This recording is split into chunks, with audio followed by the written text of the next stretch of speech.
Listen, it's so comforting. Isn't it weirdly comforting? I would say we didn't even talk about Rihanna at the Super Bowl. Oh my gosh. She's a goddess.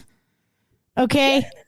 I went back to all of her old albums and just Oh, absolutely. I've been on a deep dive. Playlist.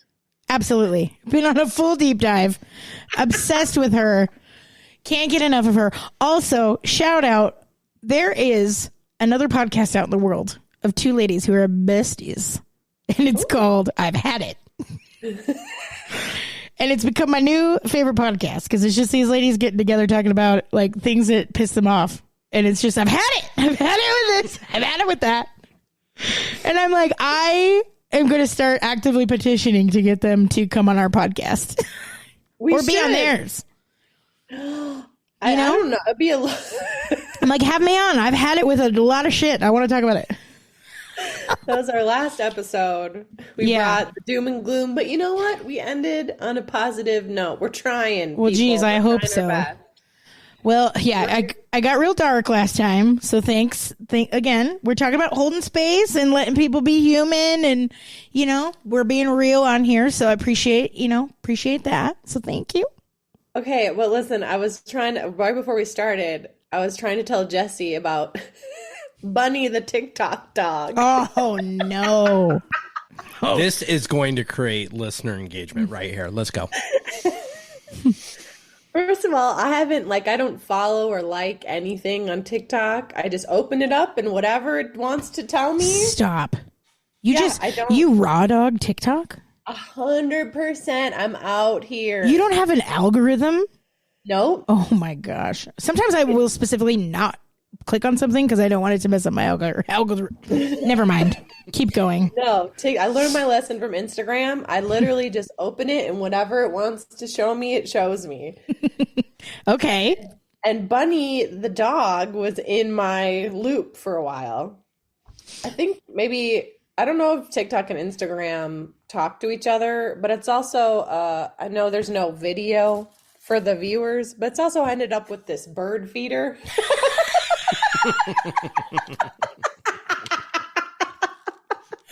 Is that one you can wear? Oh my God, what do you have? No, it's worse. Okay. Wait, before I tell you about Bunny, I have this beautiful window and hummingbirds and robins and all sorts of creatures come through all day long to the point where I get very little work done. If you've purchased an ostrich farm, I'm going to be very upset. Oh my gosh. And TikTok, I ended up on Bird Talk. And here's what it is, because it's clear. You just put it and then you suction it to your window. I asked for birdseed for my birthday from my child next week. And I'm going to put it on my window and they're going to come and I'm going to watch them eat the food. We need a sound effect for that. Yes, thank you. This is 41. You had that right next to you, ready to share. That was a beautiful show and tell. Somebody please send her some birdseed. We need hummingbird juice. Like, what is that they have? Nectar? Stop looking at me. Yeah, I really looked like I made like very specific eye contact with you when I said that for some reason. They would know something like this. I'm like, where does she get nectar? You're gonna be like Spencer Pratt from The Hills. He just like has hummingbirds all day. Water. They're okay. Very aggressive. So I get on Bird Talk a lot, and so I just realized last year was, this is 40, and I raged so hard. 41, coming in a little bit softer. I'm just bird watching now.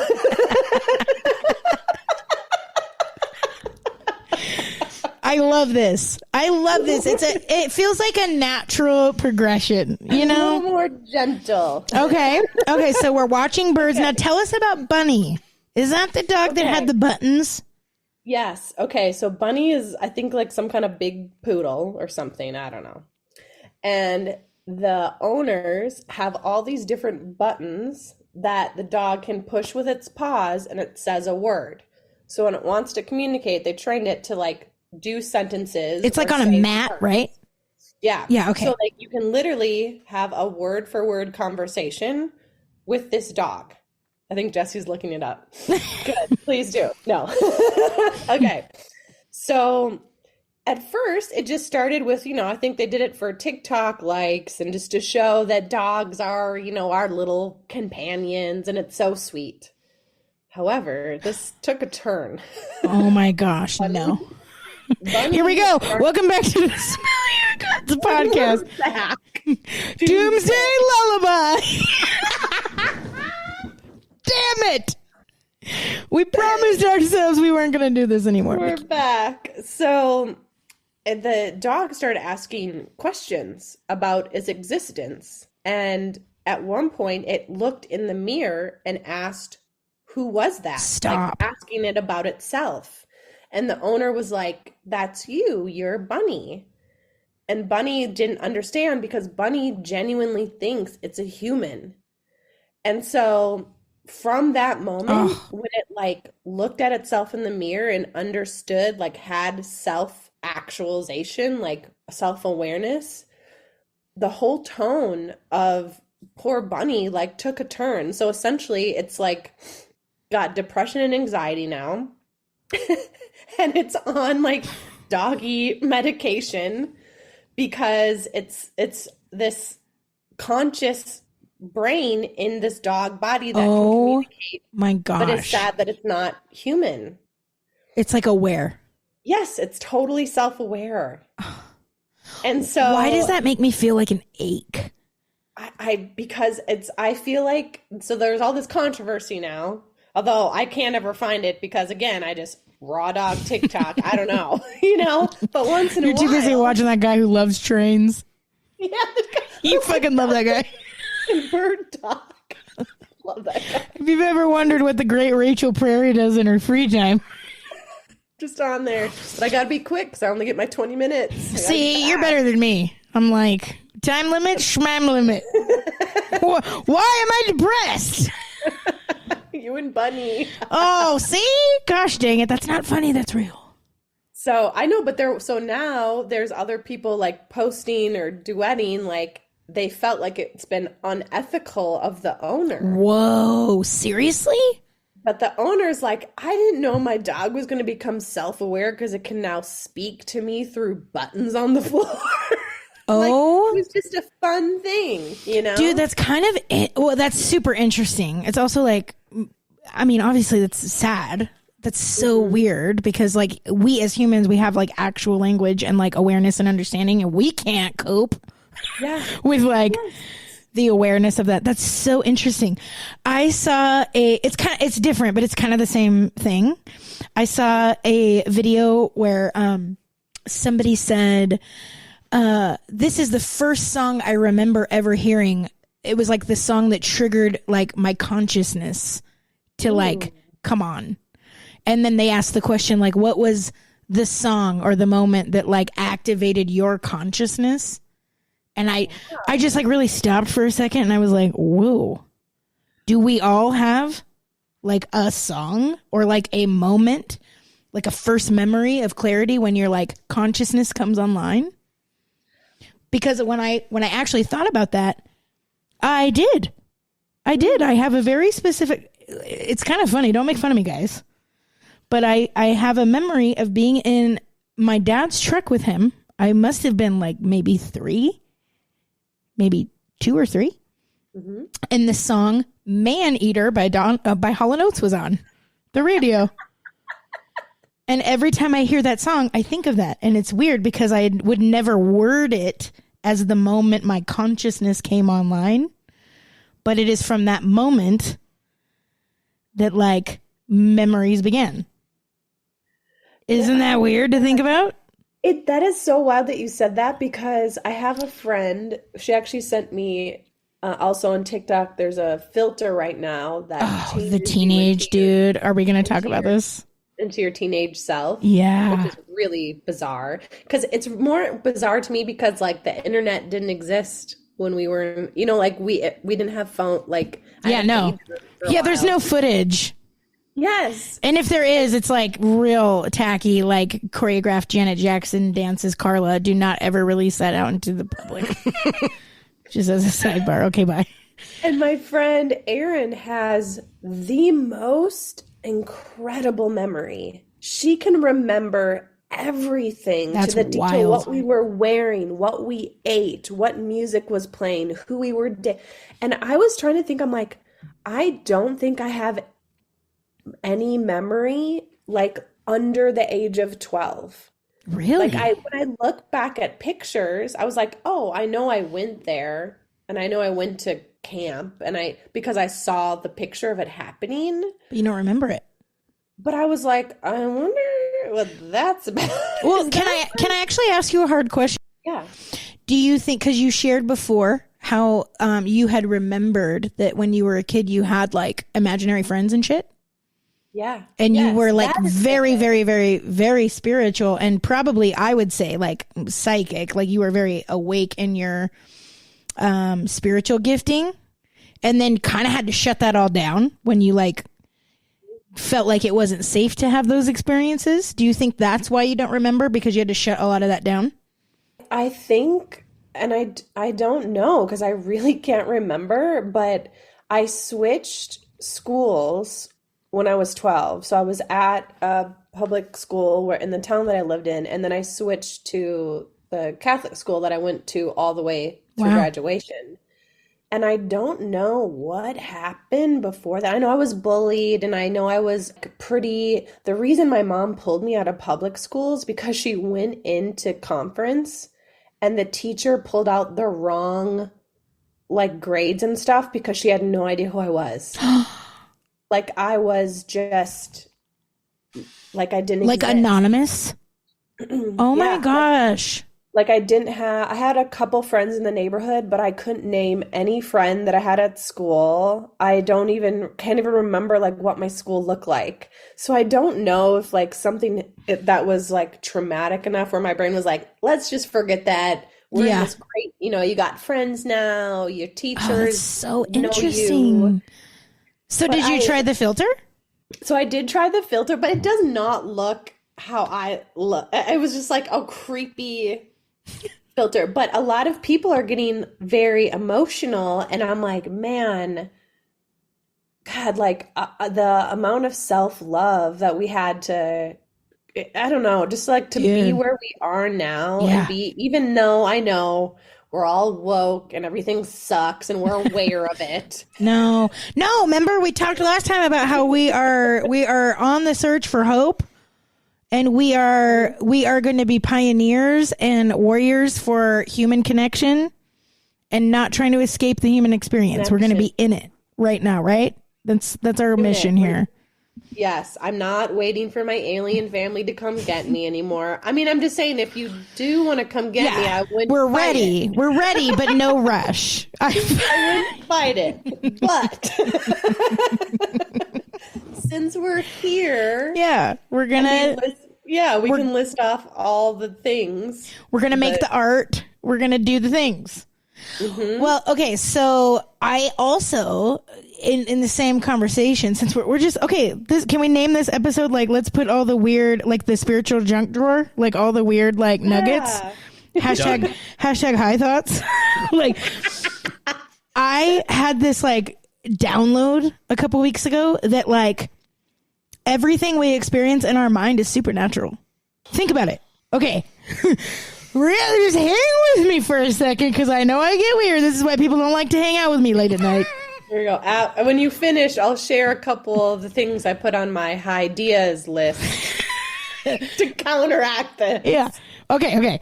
But it's all supernatural. Like the memories, our imagination, our very electric synapses that are happening in our brain that have a voice and like pictures, like people think differently, right? I remember having my mind blown when I realized that like not everybody thinks in like movie clips. Like their imagination doesn't work the same as mine. Like I had a friend of mine who literally, when she thought about things, she saw it in written text, like typewriter text. What? She didn't hear anything. She didn't see anything. She saw it as written typed text. And I like still, that was like 20 years ago. She told me that, and I still like have never gotten over it because I just like can't wrap. I just can't. Right. But think about it. Everything in our mind is supernatural. It's like, it's all happening. It's real. It's happening right now. We're thinking about it. You're having a thought. But like that's all that's in there is your actual brain. Like if you think about the nuts and bolts of it, like it's my skull, it's my head. If you guys can see me right now, I'm literally like clenching my face. She's holding her head. It's like, that's what's actually real, right? But this experience that I'm having in my brain because of electricity and awareness, etc., is like supernatural. And so if we know that we are experiencing this right now and it's real, why do we doubt things like intuition or the more woo-woo type things, right? We were always like, we need tangible evidence. I'm like, what's a thought? Yeah. A thought itself is supernatural. A dream. Well, it has to be, right? Because it can't be real. Something can't be real until it's witnessed. That's what I'm saying. That's why. That was the weird thing that they came out when they blew our minds with all the different galaxies. Like in that same week, they were like, oh, and by the way, none of this is real unless it's witnessed. but that like loops in our last fucking episode of like everything we're doing, like trying to achieve so that we can be seen. That's all that is. Like when you achieve, you want to be seen, right? When people get angry and explode on social media, it's because they want their rage and their feelings to be witnessed and seen. We're talking about holding space and what it means to be human, to sit with somebody in their pain because they want to be seen, because that's what makes it real. Bunny the dog. Oh my God. Just FYI to our audience, if you want to follow him on Instagram, it's What About Bunny. Oh, 1.3 million followers. You know what I'll be doing. Wow. Oh man. I actually don't know if I want to follow Bunny. I'm actually like, And now that I hear this story, I feel guilty for following What About Bunny. but okay, and not to like get weird, but just like we were talking about last week, if it's true, if I am that comma I am, then poor little bunny in its dog body having a supernatural mind experience is me, right? Just like, so everything that's living and breathing is sentient and connected if we are all one and we're all connected. But how is that real unless it's me saying it out loud to you? Otherwise it exists in my mind supernaturally. Welcome to Spill Your Guts podcast, guys. Oh my God.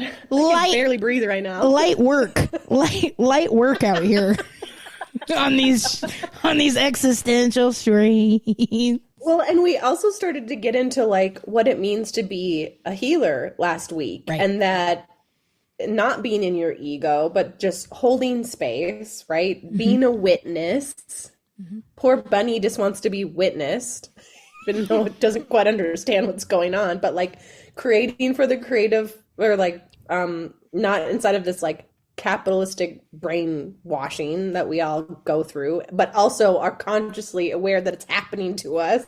But think about it. I feel like we're on like the verge of something important, like in this conversation, because if that's true, right, then that would explain why we all, in various different ways and forms, have the urgency, the urge, the desire, the compulsion is the word I wanted. A compulsion. We all have this like need to create something, like, you know, and a lot of times in our modern culture, it gets like kind of dismissed as like, oh, you're an artsy person. Like you're an artsy guy. And, oh, that person just like, you know, wants to express themselves, or like certain artists, right? Like, it's okay. Like we can talk about it and it kind of like digest art, like in certain spaces where it's appropriate, but it's like not where we live, right? Because we're civilized.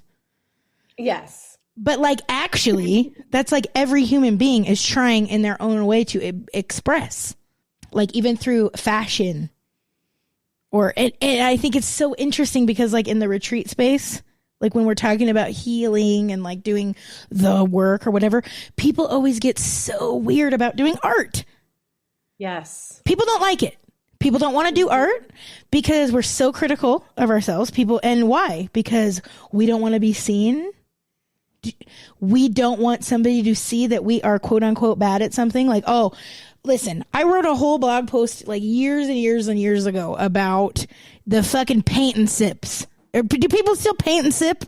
Is that a thing? I think they do. Okay. I think they do. So back in the paint and sip, like climax, like the height of paint and sip, when I had like 6, like, you know, still lifes that I did with, you know, various friends.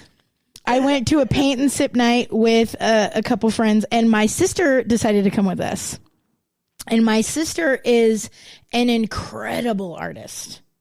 She's just one of those people who is just an artist, like is like in their bones.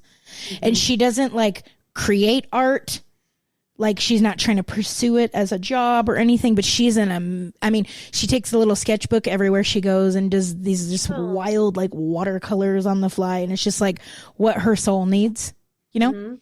And she's also a Gemini. So let me just set this story up. She's a sassy Gemini. So we go to this paint and sip, and she's mostly just like playing along with me. Like, okay, I'll go with my sister and all her friends, and I'll do this fucking dumb thing. And we go, and it's like a Christmas like themed, right? It's like a winterscape. Like for those of you who've never been to like a paint and sip place, it's like you go to a venue and there's an artist there who has like a piece of art that's chosen for everyone who's coming to paint. And the art instructor is going to like teach you step by step how to create the same painting. So you basically pay like $40 and you get to have like, you know, some wine and run your mouth with your friends and you paint a picture and you all laugh at the end because, you know, they all look the same, but like also slightly unhinged. And so this one we went to was like a Christmas winterscape. Okay. So you're only given the colors that you need to create this thing. And for us that time, it was like this like kind of gray background and some snow. So the colors were like black, gray, white, because we're creating this like trees and like there's like this deer with antlers and there's like a whole thing. And there's like lots of people there. It was packed. Like I said, it was in the paint and sip heyday. You know what I'm saying? We were drunk with power back then. We didn't know what we had. So we go there, and I had always noticed this when I would go to these things, and it would always bother me. Okay, but immediately, like after the instructor gives you like the main spiel at the beginning, they kind of like let you go and you paint and sip, you know? You like good time with the girl. Yeah, you just like try your best, and the instructor goes around and helps, and that's, you know, and then when you're done, you take your shit and you go home. Well, immediately, as soon as the instructor's done, you hear all the women start, oh, I'm not going to be, oh, mine's going to look terrible. And I just thought, this is so wild. Mm-hmm. People are so uncomfortable, right? Mm-hmm. And I just thought it was so bizarre. But here goes my sister. She's got a full canvas and she ain't painting no winterscape, bud. This actual painting is hanging right now in my house in my downstairs bathroom. So when you come over to my house and you see this painting, you're going to know this story now, people. My sister takes these colors that were meant for the winterscape and she creates a black ocean with a storm. It's like a rolling ocean waters and a like lightning and a moon, and it's very like ominous and crazy. But the real story is, as my sister's just using these colors provided and making her own thing, the women around us became wild. Oh, they could, right? They could not handle it. And my sister was kind of like, at that point, I'm like, oh, bitch, you're doing this for the controversy. She's like, you can't tell me what to paint. And then when she started painting it and all these like ladies started freaking out because she was breaking a rule. Yes. Right. It was so uncomfortable for them. And it was like so interesting to me because just how like I couldn't at the time I was actually working in my fitness job, and I really related it a lot to how uncomfortable we just are in our bodies and how like much energy we put into like trying really hard to like make sure we look like everyone else and we're not like standing out too much. But the real story became like how my sister was just like comfortable to just be like wild and do her own thing. And here I am still years later talking about it. I would think of that like creating for creation's sake. Like I'm going to quote you. Wait, I wrote it down somewhere. Maybe it's in listen, everyone, Mandy, this is a direct thing I don't know. you have to do if I die, okay? Don't worry about my browser history. You need to delete my notes. Yeah, girl, my fucking nose be unhinged. Okay. There's a lot of angry letters I ain't sent to people. Oh my God. It is. There's hundreds and there's also things that just don't make sense either. Like here. I'm just gonna roulette. Just hold on. This is gonna be fun. Right? Okay, first one. Turkey, rice, veg, meal prep, bread, eggs, tortillas, yogurt. That's your first one. This next one, let's see. This just says insulting. I swear to God, it just says insulting, period. Look, I don't know who pissed me off on January 18th, 2023, 8:59 a.m., but insulting, period. Let's see.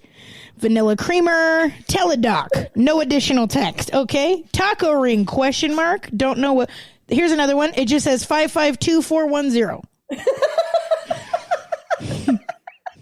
Pet peeves.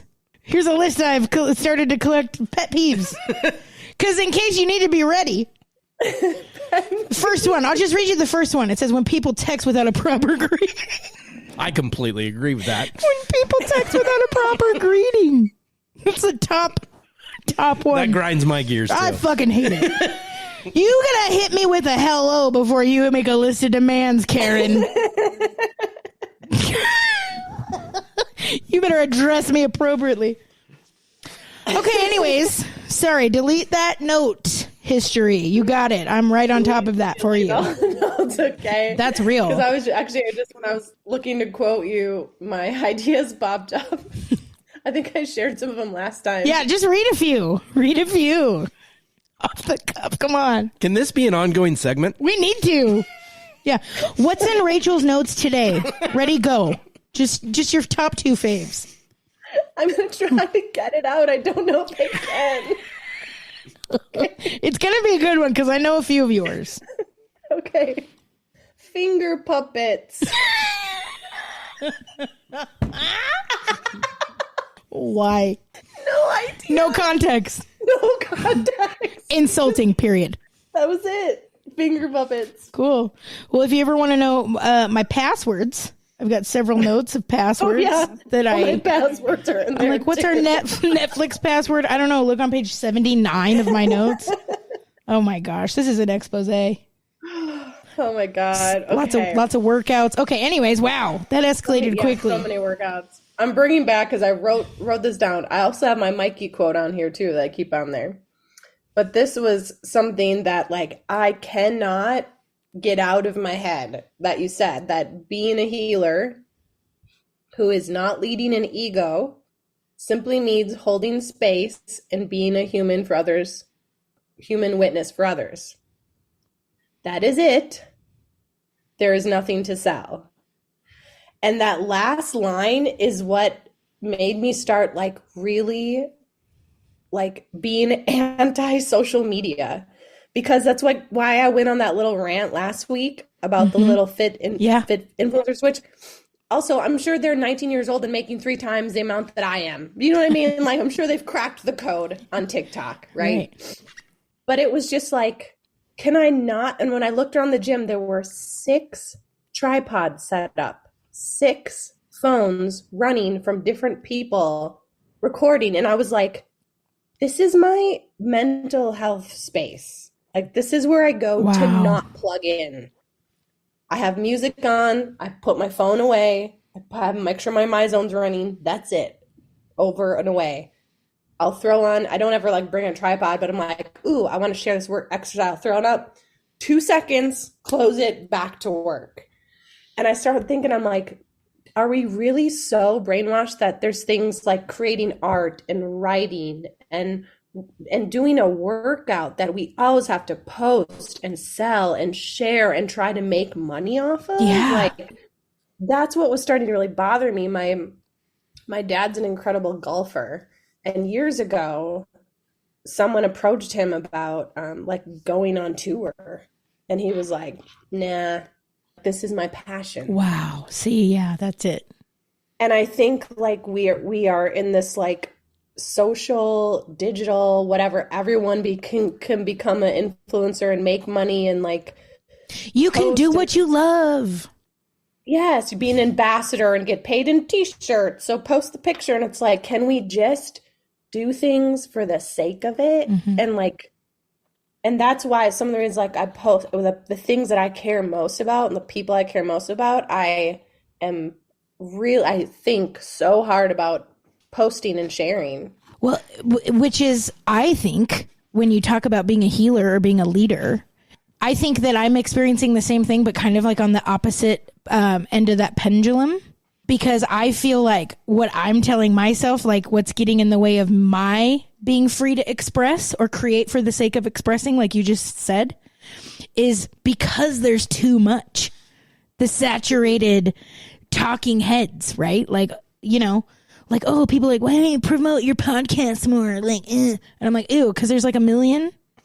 Yeah. And our people who are supposed to will find us. And like, you know, who needs another like opinion in the world, and who needs like another book, and who needs another this and another that. But like we talked about with that documentary Mind Over Murder, right? Like it does matter.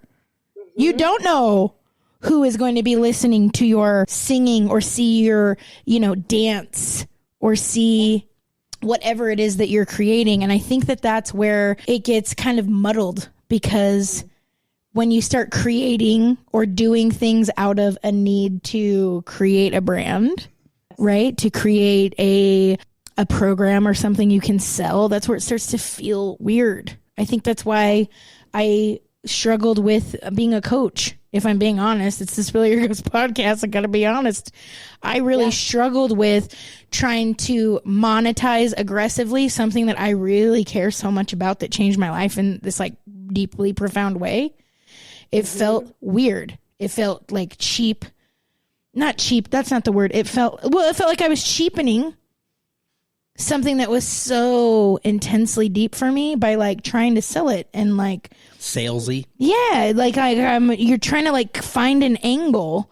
I remember one time somebody I really, really, really respect and admire, who I won't name, who's a big deal in the fitness industry, probably is like Janet Jackson and never going to listen to this podcast ever. Now. Damn it. But I love him. He's a great dude. And he posted something. You know who I'm talking about, huh? I do. He posted something on his Instagram like a year ago, and it was really, really good. It was about like it was about making like it was just speaking specifically to coaches and trainers and fitness people. And I know that's who is out there like supporting our podcast and listening to us. So I thank you. And this is not like, I'm not naysaying, dudes. That's not what I'm doing. I'm just being honest with my own personal struggle. And he was speaking to coaches and fitness business owners about making sure the thing he said was, you know, when you're speaking to people about these things, you have to sell the smile, not the braces. And it was really powerful, actually. It was really, really good, because he was saying, like, look, nobody's going to come in and want to buy what you got when you're like, hey, you're going to come in here and get your ass beat twice a week and, like, have to pick up heavy stuff and put it down, and it's going to get real uncomfortable. You're going to get winded, and you're going to sweat, and, like, nobody wants that. You have to sort of paint a picture of actually, like, the reason why you're doing it, which is the smile, right? The braces give you the smile. And in fitness, it's like you put in the work so that you can achieve whatever that is your why, right? For me, that was, you know, freedom, self-acceptance, being able to move, being able to like be fit and present with my family, blah, blah, blah. So like he said that and I was like, yes, that's so good. That is it right there. And I went and I clicked to like comment on it, and I saw some asshole had commented on there, yeah, this is so good. If they're crying, they're buying. Yeah. If they're crying, they're buying. And I was furious. I went in, I was like, okay, this is the part I'm not proud of. Rachel already knows. I literally wrote like a 3-page novella. Like, for real. I literally like 3-page long email to this guy who is a significant person in the fitness industry who did not have the time to read my impassioned email. And he didn't read it. And he absolutely read it. He absolutely read it and wrote me the most wonderful, thoughtful, and sincere response that, like, I still have saved. This is an admission. I still have it saved in my emails because that was like a big deal. But it also helped me, it helped me because at the time I was, in between. I was grappling with how do I, and I grapple with it now in this spiritual space. It's the same thing in leadership, right? You have to constantly check your motive. You have to, because when it stops being about like the mission of loving people or helping them, achieve health. I'll just keep using coaching as an example. Like when you kind of stop focusing on that and it becomes more about like making sales and stuff, it gets weird. The energy changes and it doesn't feel like expression. Oh yeah. It doesn't feel like art. It doesn't feel like connecting with human beings, and it doesn't feel like that. And so what do we do there? It's the constant struggle of trainers and coaches, right? Like we have this magical thing, and even leading retreats that we know can literally help people save and change their own lives. Like we have this special thing. Yeah. And to actually like have someone in front of you who can afford it, they straight up have told you in every which way possible. Yes. And you have to say then, okay, well, I'll check back in and follow up and whatever else. Like those are the thing that's that's so hard. And like it's the fine line too, because trainers got to eat. Well, that's what I was just gonna say. And it's like a trainer is worth a coach that loves you like that. You can't afford that. Honestly, the value of that is not something we could even really put a price tag on. There are people, you being one of them, who have literally changed the course of my entire life by showing up as a coach and giving the expertise and the knowledge and the holding space. That is valuable. It's not valuable. It's just so hard when you have to make that all fit in this like capitalist society we live in, where we're measured by success and achievement. And then, here I go getting existential again. I'm Bunny the dog. Damn it.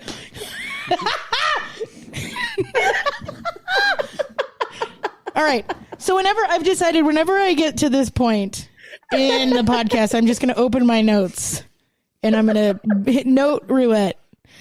First one, May 3rd, 2022, 8:06 a.m. DB squats to thrusters, glute bridge, chest press, inchworms, 30, 40, 60, 40, 30. There you go. I'll just read a random note as a commercial segue. So, Rachel, my big question to you is, here we are again, spilling our guts with no answers to give to the public.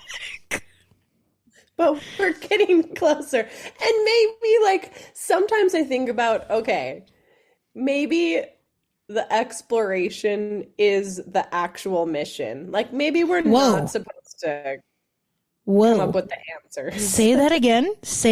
I'm going to put you in my notes right now. Yes. I think I said, I don't even know because I just like black out on the show half the time.